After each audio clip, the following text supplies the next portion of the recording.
Hoje eu estou aqui no Cazaquistão mais uma vez.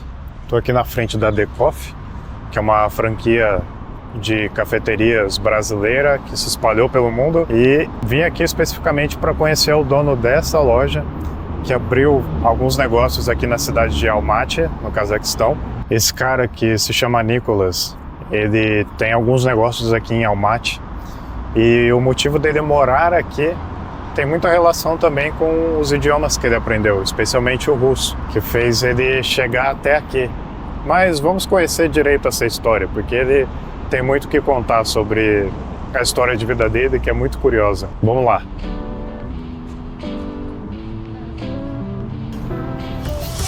Здравствуйте. Добрый день.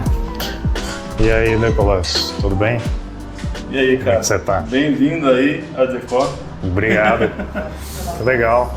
Essa loja aqui você tem há quanto tempo? A gente tem já faz uns 3 meses, a gente abriu em janeiro desse 3 ano. meses. Ah, é novinha. É, fresquinha. Mas você disse que tem também um restaurante, né?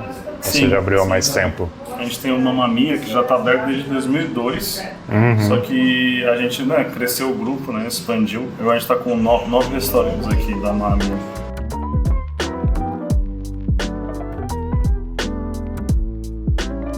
Então eu queria saber mais sobre a sua história, assim, com os idiomas e como você chegou aqui em Almaty. Você tem vários negócios aqui. Você poderia falar um pouco sobre as suas conquistas aqui? Beleza. Eu nasci na Argentina, sou de Buenos Aires. Minha mãe é argentina, meu pai é francês.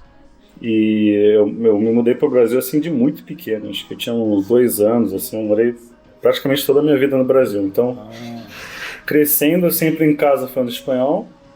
Na escola, meu pai sempre me mandou para uma escola francesa, então a gente tinha matemática em francês, né, o Liceu Pastel de Mairinque, né, na Rua Vergueiro, tudo em francês. E português é a minha língua favorita, porque é a língua onde eu penso, né? A língua que você pensa é sempre a mais confortável, porque como essa tá tudo, tem que contar lá as notas, sabe o quê? Você vai contar em que língua, né? Eu conto em português. Mas você se considera... Você é brasileiro ou argentino? Eu sou um imigrante no Brasil, mas eu já posso tirar até minha cidadania, né? Eu já morei tanto tempo lá. Acabei nunca tirando porque depois eu viajei e fiquei sem tirar. No começo do vídeo eu falei que você era brasileiro, tudo bem? Sim, não tem problema. Culturalmente, todos meus amigos estão lá, eu nunca morei na França, não nasci na França, então falar que eu sou francês pode ser, de etnia e de nacionalidade, assim, mas de passaporte, assim, eu me sinto mais brasileiro, né, do que... Tipo, meio argentino, meio brasileiro ou mais brasileiro mesmo? Mais brasileiro mesmo. Sim. Adoro a Argentina, nada contra. Mas... E você fala espanhol com sotaque argentino? Sim, a gente faz assim. Legal. Você também fala espanhol, né? Sim, já. Comecei a estudar espanhol com uns 14 anos. Boa. Que foi a idade com que você começou a estudar russo, né? Isso. Conta um pouco sobre... Eu tava em Buenos Aires com meu primo, e aí a gente viu o alfabeto, assim, a gente falou... eu aprendo isso em um dia. Aí o meu primo falou, não, eu aprendo em 30 minutos, sei lá o que. Aí começou uma competiçãozinha, né? E aí a gente aprendeu o alfabeto, né, em russo. E uma vez que você sabia ler, aí já era, né? Você já começa a ler os sinais. Aí já o meu pai me comprou um livro, assim, francês e russo. E aí eu fui aprendendo em casa. E que me serviu muito bem para achar minha esposa, né, no futuro, né? Aprender um pouco da cultura da ex-União Soviética e tudo mais me ajudou muito na época da faculdade, porque você chegava na universidade e tinha muito pessoal do Cazaquistão, muito. E todo mundo zoava os caras do Cazaquistão. Todo mundo conhece aquele filme, o Borat. Sim. Aí o pessoal fala, de onde você é? Eu sou do Cazaquistão. Very nice, sabe? O cara começava a zoar. Aí eu era o único que chegava assim, Cazaquistão? Astana, Almaty. Aí eles, cara, você conhece o Cazaquistão? Aí os caras meio que me acolheu. Aí eu conheci minha esposa, assim, nesse grupo e...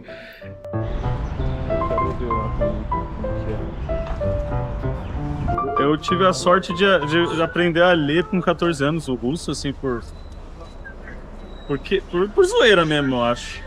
E comprei um livro de aprender russo e tudo mais. Depois eu conheci minha esposa na escola, na universidade. A gente foi trabalhar em Londres e lá eu estudei no Instituto Pushkin, né? O Pushkin é um dos poetas principais da literatura russa e aí eu falava. E aí depois quando com a minha mulher a gente falou, vamos, que a gente quer já ter uma família, ter um filho, uma filha. Só que em Londres, eu sim, muito pouca sensação de segurança. E aí pintou uma oportunidade de abrir um restaurante aqui, uma minha, que a gente pode almoçar hoje.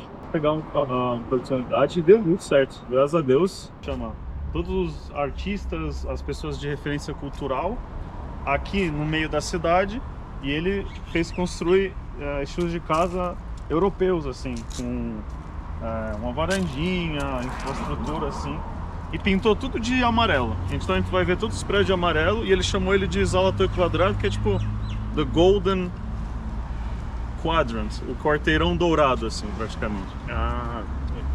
Então todos eles são amarelos. Sim. A gente vai entrando agora e vai ficando só isso, praticamente. E de que período que são esses prédios? De 1930, por aí. 1930. E depois da Segunda Guerra também. Esses aqui já são mais modernos, né? Isso. Esse aí já foi mais por utilidade e menos por design, né? Para ter a praticidade de construir rápido e barato. Tem uma piada que o Reagan até contou uma vez, durante a Guerra Fria, que ele fala que na União Soviética, como eles davam casas, né? Aí eles foram lá falar com a administração que dava as casas e tudo mais. Aí a administração falou, daqui 7 anos a sua casa vai estar pronta, seu apartamento vai estar pronto. Aí o cara perguntou, no horário da manhã ou da tarde? Aí a administração, que diferença faz, né? Daqui 7 anos você vem, né? Aí ele, é que no horário de manhã eu já tô indo buscar o carro.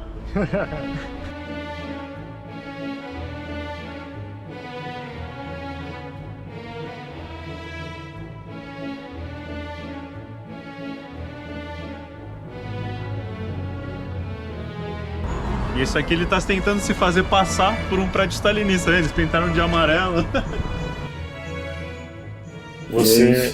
Você estudou na universidade em qual país? Eu estudei na Suíça. Na Suíça. Eu fui com o meu melhor amigo de São Paulo, a gente foi pro lado francês da Suíça, estudar hotelaria e gestão de restaurante, né? Tudo no âmbito de turismo também.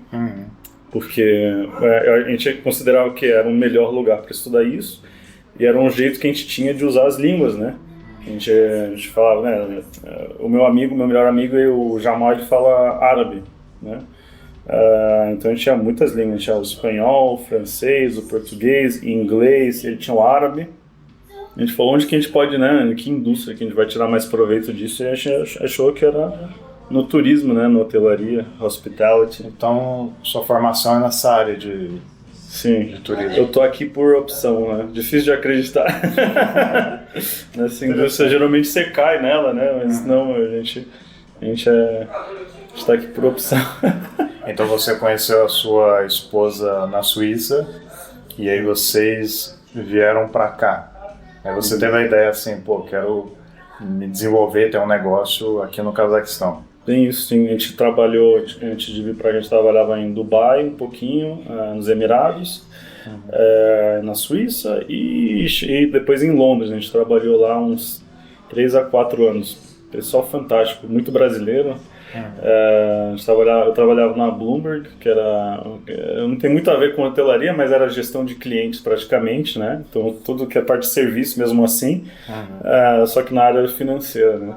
E aí eles me tinham oferecido de voltar para Dubai, pegar lá um cargo mais importante em Dubai, e aí eu tive que medir isso contra vir para o Cazaquistão. Mas o meu objetivo era ter uma família, né? Criar uma família, e eu achava Londres um pouco seguro, né? Assim, para ter uma família. Então eu falei, pintou a oportunidade de abrir um restaurante aqui no Cazaquistão, da rede Mamma Mia, e aí eu falei, bora, né? E hoje você cuida aqui de quantos negócios aqui na cidade? Agora eu tô focado só na Decoff, a gente adquiriu a marca da Decoff pro Cazaquistão. A gente tem dois locais. Antes eu estava trabalhando com a Maamia, onde eu estava mais ligado com 2 restaurantes do grupo. A gente tem 9 restaurantes, assim. 9. E é da família da minha esposa, que é a mãe dela, a minha sogra, que abriu o primeiro restaurante em 2002, quando não tinha pizzaria. Mas já sabe, explodiu, assim, todo mundo começou a ir, ficou uma das marcas mais famosas, assim, de comida italiana aqui no Cazaquistão. Eu gosto de brincar que é tipo Spoleto no Brasil. Antes não tinha pizzaria aqui, então? Não, no começo dos anos 2000 podia que você tinha um restaurante, assim.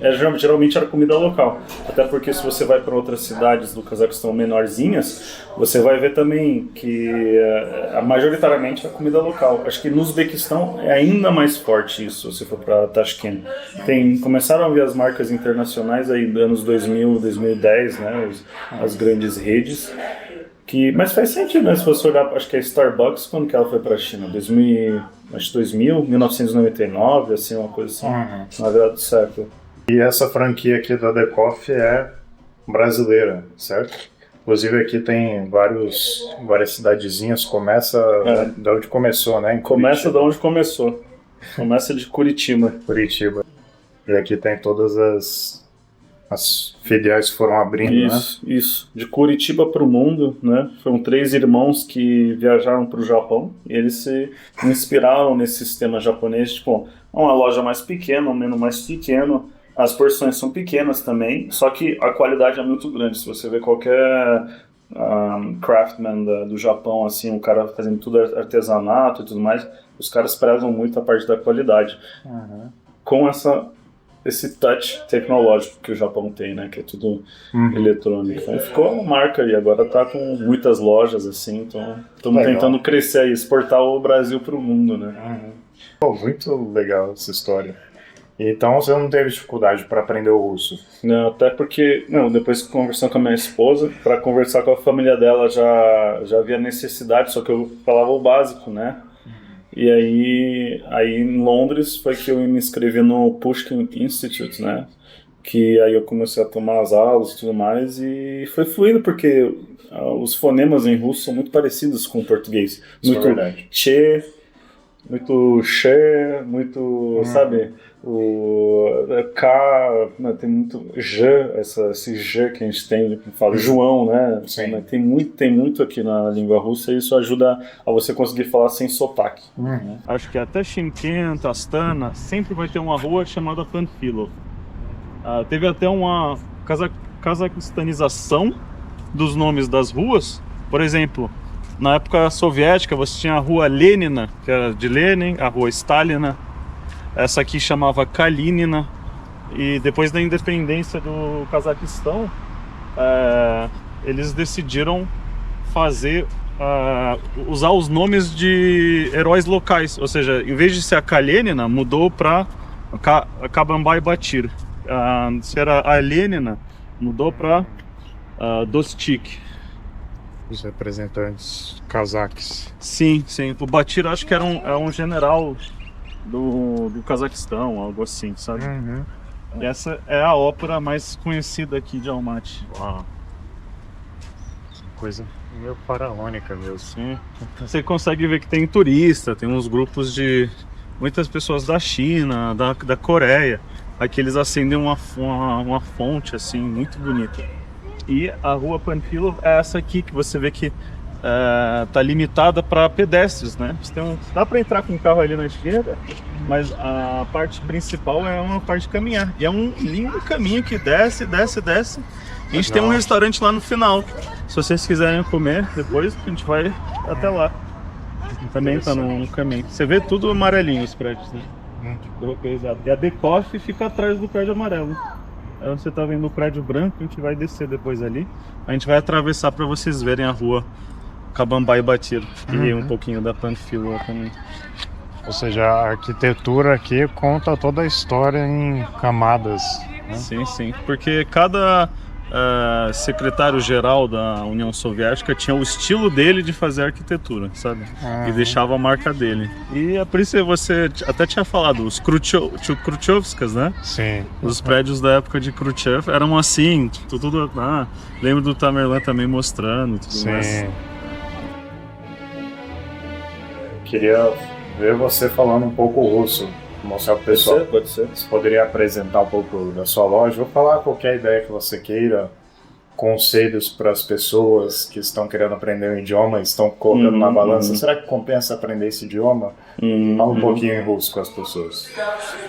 Один из моих самых больших вдохновений, чтобы научиться на русском, это Марсело Адине.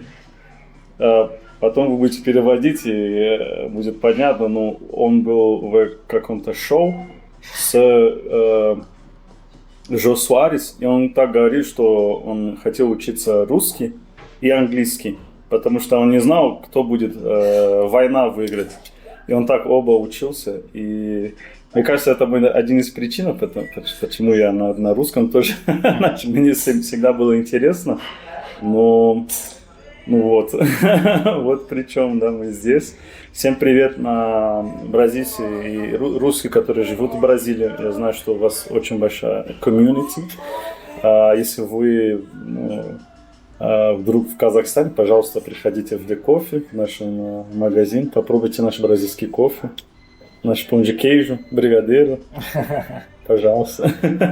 Show de bola. Então ele fala russo como um russo mesmo.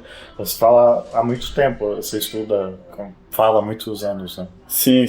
Desde 2000, acho que eu tinha 14 anos, até já 2012 que eu comecei a ver isso aí. Sim. E aqui eu já tô faz 4 anos, então já comecei a aprender um pouquinho de cazaque também, né? Só que é uma língua completamente diferente, ela foge assim bastante. O russo, o que é legal, é que tem muito da parte do francês. A família real russa falava francês em casa, não falava russo. E aí muitas das palavras até hoje tem assim, me ajuda bastante a pegar. Mas o cazaque não, o cazaque é uma língua turca, né? Então... Você consegue falar alguma coisa também em francês, apresentar? Ou... Oui, en fait, avec Nani on parlait déjà en français. Avec toi aussi, on a parlé un petit peu en français. C'est oui. Tu peux faire quelque chose maintenant en français? Oui, on peut continuer, on peut faire là. Quelqu'un m'appelle, je vais juste éteindre le téléphone ici pour pouvoir continuer. Désolé. Désolé. Non, c'est bon. Oui, il y a toujours un problème, quelque chose comme ça. Ce matin, il y a eu la police qui est venue ici parce que sans faire exprès, on a appuyé sur le bouton de panic button. Donc on a appuyé sans faire exprès, on a eu la police qui est venue. Donc, c'est vrai. Oui. On a dû les inviter pour un petit café. On a dit désolé, s'il vous plaît, un petit café. Ahora hablar un poco de español también. Sí. Hablas como un argentino. No sé, boludo. No. En casa hablo con mi hija bastante en español. Es la lengua que prefiere ella. La verdad es que le hablo un poquito en portugués, vamos cambiando, ¿no? Yo tengo una hija de casi 4 años y le hablo 2 semanas en español, 2 semanas en portugués, 2 semanas en francés para que entienda, ¿no? Y el español es lo que más le divierte. Mi mamá le habla, la llama con su abuela, habla y bueno, le gusta, ¿no? Bueno, interesante. 2 semanas hablar un idioma y después hablar otro. Sí. Yo había probado 2 días y 2 días, pero el cerebro no le da el tiempo de adaptarse. Necesitas tener por lo menos 2 semanitas para que estar bien en ese sistema, ¿no? Donde hablas todo, pensás, vas a diferentes lugares y hablas ahí sobre cosas diferentes. Entonces 2 semanas te da el tiempo suficiente para adaptarse. Si no, 2 días, muy poquito. Pero le hago eso desde que estaba embarazada, mujer. Siempre allá en la pancita diciendo, hola, buenos, ¿cómo estamos? Legal que a pronúncia dele é muito boa nos idiomas, né? Muito legal, cara. Parabéns. Obrigado. Saúde. Cara, eu tenho que falar chinês com ele. Aí eu não consigo mais, eu já é muito skillful. And English, sure. we have to speak English, right? Yeah. In this world, there are a lot of tourists that come here from different parts of the world. Yeah. Actually, we were walking with Anderson right now in Kabanbai Batir, and we just met a British guy. So he's a guy from London who opened a burger shop here in the main street, and he does amazing burgers. So if everybody comes to Almaty, please make sure you try Broadway Burger and Coco Burgers. They're amazing. Really good. Mas sabe que eu acho mais difícil russo do que chinês? Não. Por conta da gramática, da conjugação dos casos russos. Sério? Não, acho que não. Ferrando, né? Falar russo é que nem falar, tipo, eu faço brincadeira que é parecido com o Tarzan fala, né? Eu, você, querer, sabe? Tipo, porque não tem o verbo to be, né? O verbo ser. Não existe eu sou não sei o quê. Fala, eu, engenheiro, né? Então tem. Então meio que já pula umas palavras aí, ajuda bastante. Essa é a parte otimista. É o copo meio cheio, né? Mas o que eu queria questionar aqui é que hoje em dia há muito essa coisa assim. Não preciso aprender idiomas porque hoje existe tradutores sofisticados, inteligência artificial, inclusive algumas pessoas questionam a necessidade de aprender inglês, russo ou qualquer outra língua.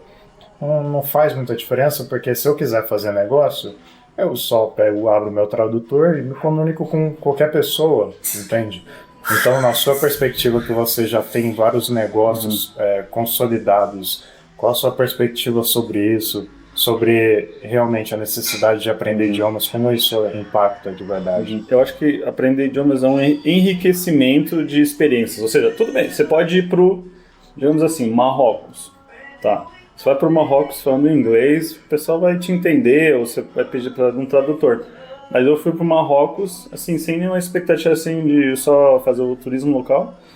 E falando francês, me levou a outros picos que eu não teria chegado mostrando o tradutor. Até porque a sua internet não pode parecer, não funciona e tudo mais, né?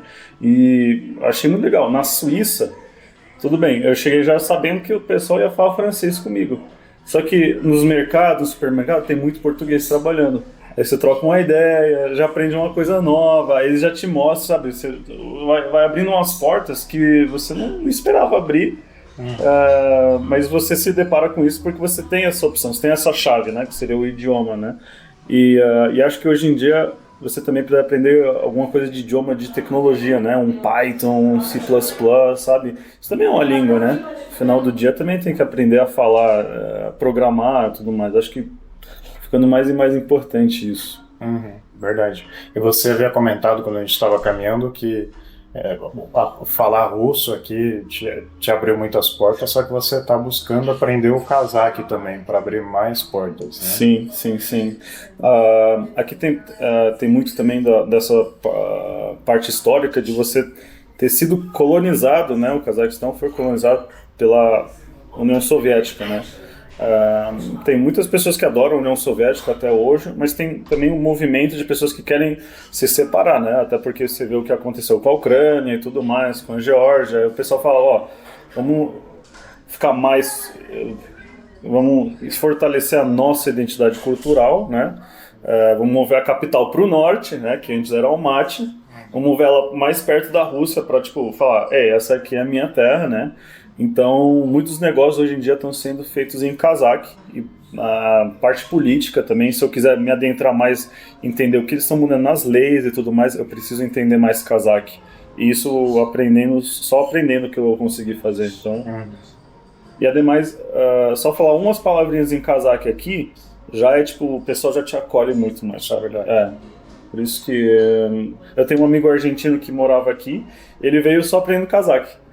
Ele teve bastante dificuldade de mercado para falar, para comprar e tudo mais, porque o pessoal majoritariamente em Almaty fala russo, só que, mesmo assim, ele abriu umas portas em outras cidades, consegue se comunicar e ele está gostando muito, eu quero seguir esse caminho também. E você fala que você é brasileiro também, né? Tem A questão do brasileiro aqui no Cazaquistão. Adoram as novelas. O pessoal começa a falar Escravo Isaura, começa a falar de escravo. Caramba, nem eu assisti Escravo Isaura. Eu já era um pouco muito jovem para assistir Escravo Isaura. Aí eles falam, oh não, então você assistiu o Clone.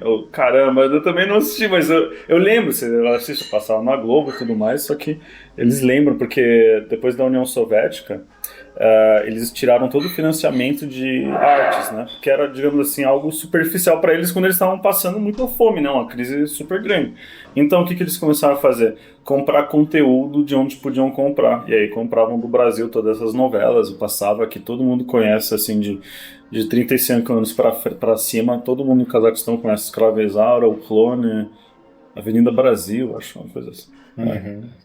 O anfitriã do apartamento que eu fiquei, ela também falou, eu conheço essa novela aqui, não sei o que, de Maria, não sei nem se é mexicana ou brasileira, mas é alguma coisa assim. É interessante isso.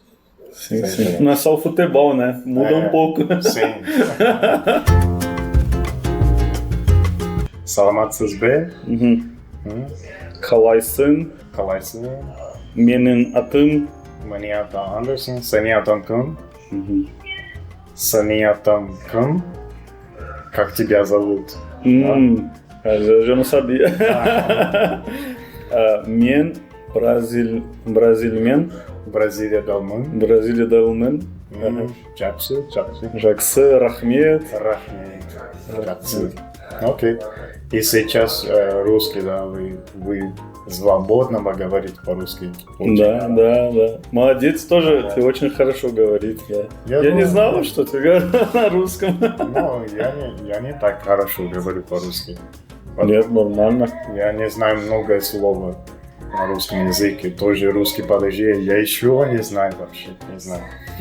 Но потому что я сейчас в бывших советских странах, Грузия, Армения, сейчас Казахстан, мой русский лучше. Да, улучшился намного, да, потому что, потихоньку понимаешь слова, да? Да. Что-то на казахском, только что вспомнил.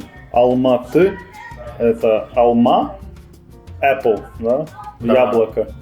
А-Т, дедушка, grandfather.